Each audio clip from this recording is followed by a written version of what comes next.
boleh atau menimba ilmu daripada ahli bid'ah? Bagaimana pula sikap Imam Sufyan Ats-Tsauri yang enggan solatkan jenazah ulama yang sikit bid'ahnya? Ahli bid'ah yang macam mana? Kalau yang teruk tak boleh lah. Kalau yang tak teruk atau yang ulama kita sudah tapis dah, kira tidak berat lah dia tu, dan tidak menyeru kepada fahamannya, insya-Allah boleh lah. Terutamanya kepada orang yang pandai menilai, boleh lah. Dalam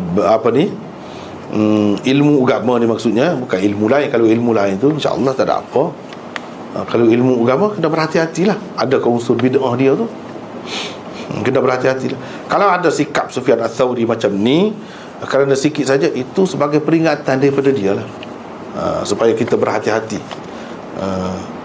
Jadi tidak boleh mudah-mudah lah. Sebab dia kesan tu kesan kepada kita juga.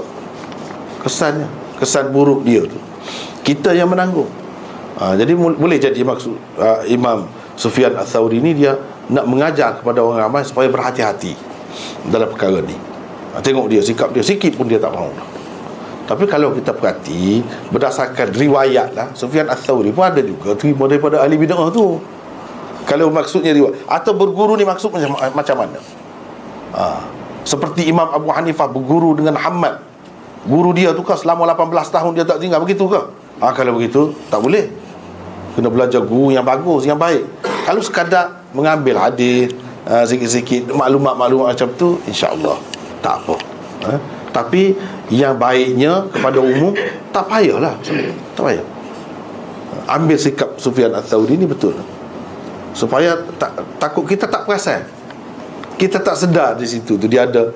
Kita orang yang tidak mengaji tinggi ni kadang-kadang kita tak perasan di mana dia masuk racun dia tu. Yang sebenarnya tak payah, sebenarnya begitulah.